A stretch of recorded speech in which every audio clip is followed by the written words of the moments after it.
இன்றைக்கி நான் எடுத்துக்கொண்ட தலைப்பு நீஸ் தண்ணி.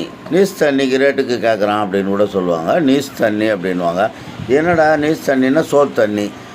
சோறு இரவு சோறு மிச்சம் ஆயிடுச்சுன்னா அதில் தண்ணியை ஊற்றி அதை மேய்ச்சி அதில் தண்ணி ஊற்றி வச்சு அதில் தண்ணியை இருத்து குடிக்கிறது தான் நீஸ் தண்ணி. ஆனால் இந்த நீஸ் தண்ணி அப்படின்னு சொல்லும்போது என்னது மட்டமான பெயராக இருக்க. நீஸ் அப்படின்றது ஒரு கெட்ட வாடை, நீஸ் வாடை அப்படின்னு சொல்லுவாங்க. ஆனால் இந்த இடத்துல நீஸ் தண்ணியை எதுக்காக அப்படி நீஸ் தண்ணி அப்படின்னு சொல்கிறாங்க அப்படின்றது தான் என்னையோட விளக்கம். எப்படின்னா இப்போ பியூட்டி அப்படின்னா அழகு, பியூட்டினஸ் அப்படின்னும் போது அந்த அழகுனுடைய கூடுதல் ஸ்டேட்டு சொல்லப்படுதல் பிரத்யேகமாக ஒரு கண்டிஷனாக அப்படின்றது தான் அந்த பியூட்டினஸ் அப்படின்றது ஆங்கிலத்தில் வர்றதை தான் நம்ம நீஸ் அப்படின்னு படிக்கிறோம். இதுதான் அதனுடைய சுருக்கம். இப்போ நீஸ் தண்ணி அப்படின்னும் போது அதாவது நீஸ் அப்படின்றது நெஸ்ஸுன்றது கூடுதல், அழகுக்கு கூடுதல் அப்படின்ற மாதிரி.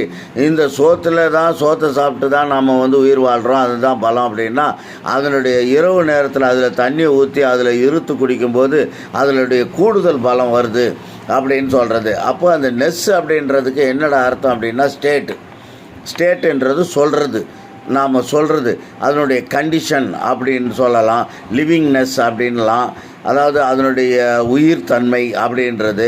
இப்படி அந்த நெஸ்ஸுன்ற வார்த்தை ஆங்கிலத்தில் இருக்கிறத நாம் ஷார்ட்வுட்டில் இருக்குது. அது நீஸ் அப்படின்னு இழுத்து படிக்கிறோம். நெஸ்ஸுன்றது இழுத்து படித்தா நீஸு. அதனால் நீஸ் தண்ணின்றது சோத் தண்ணி. அது ரொம்ப கண்டிஷனானது, அதனுடைய பலமானது, அதில் இருக்கிற சத்தெல்லாம் அது இழுத்து நம்மளுக்கு நல்ல ஒரு வாழ்க்கை வாழ்கிறதுக்கான உதவி செய்து அது சொல்லப்படுதல், ஸ்டேட்டு அப்படின்னு சொல்லப்படுதல் அப்படின்றது தான் இந்த நீஸ் அப்படின்றது நெஸ்ஸு. இப்போ நல்லா கேட்டுக்கோங்க. பியூட்டினா அழகு, பியூட்டினஸ் அப்படின்றது அந்த ஏதாவது ஒரு வார்த்தையை ஃபுல்னஸ் அப்படின்றது க்ளோஸ்னஸ் அப்படின்ற மாதிரி அந்த நெஸ்ஸுன்றது அது கூடுதல் பலத்தை கொடுக்குதுன்றது. அது ஆங்கிலத்தில் நெஸ்ஸுன்னு சொல்கிறோம் ஷார்ட் டியூடில். இப்போ நாம் தமிழுக்கு மாற்றும் போது அது லாங் டியூடில் சொல்கிறோம். இது பெரும்பாலும் சஃபிக்ஸில் வரும். ஆங்கிலத்தில் எல்லா இடத்துலையும் சஃபிக்ஸில் வரும். ப்ரிஃபிக்ஸ்னால் முன்னால் சில சேர்க்கைகள் சேர்க்கும், முன் சேர்க்கை பின் சேர்க்கைன்னு. அதனால் சஃபிக்ஸில் இந்த மாதிரி நெஸ்ஸு அப்படின்னு எந்தெந்த வார்த்தைக்கு பின்னால் வருதோ அது மிகவும் பலமானது, மிகவும் அதிகமானது, அதனுடைய தரம் உயர்ந்தது, கண்டிஷன் உயர்ந்தது, அது சிறப்பு என்று சொல்லப்பட்டது. அப்படிப்பட்ட ஒரு இது தான் சோத் தண்ணி அப்படின்றது நீஸ் தண்ணி அப்படின்னு. அதனால் இனிமேல் யாரும் நீஸ் தண்ணின்னு சொன்னால் இது ரொம்ப ஒரு மட்டமான இதாக இருக்குது, அதனுடைய அர்த்தம் சரியாக இல்லையே, நீஸ் தண்ணின்னா ரொம்ப கம்மி, அதாவது தரம் குறைஞ்சது அப்படின்ற மாதிரி இருக்கும். நீஸ் தண்ணி ரேட்டுக்கு கேட்குறான்னு கூட சில பேர் சொல்லிவிடுவாங்க. ஆனால் நீஸ் தண்ணின்றது அது அந்த நீஸ் இல்லை, அது நீச்சு அப்படின்றது. நீச்சுன்றது கீழே, அப்பர்ன்றது இந்தியில் மேலே, நீச்சுன்னா அடிமாடு விலைக்கு கேட்குறான்றது. இதுக்கு சம்மந்தம் இல்லை.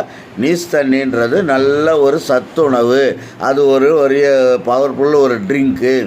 அது ஒரு ஸ்டேட்டட் ஒரு சொல்லப்படுறது, இது சாப்பிடு, இதை குடி, டெய்லி சோறு தண்ணியை குடி, உனக்கு நல்ல எனர்ஜி வரும் அப்படின்றது. அதனால் அது ஒரு கண்டிஷன்னு அப்படின்றது. அதனால தான் நீஸ் தண்ணின்றது. இனிமேல் நீங்கள் நீஸ் தண்ணின்னு சொல்கிறது அதை நெஸ்ஸுன்னு நினச்சிக்கோங்க. சஃபிக்ஸில் ஆங்கிலத்தில் அதுக்கு கூடுதல் பலம், அது எனர்ஜெட்டிக், அது ஒரு பவர்ஃபுல், அது ஒரு கண்டிஷன் அப்படின்றது தான் இதனுடைய விளக்கம்.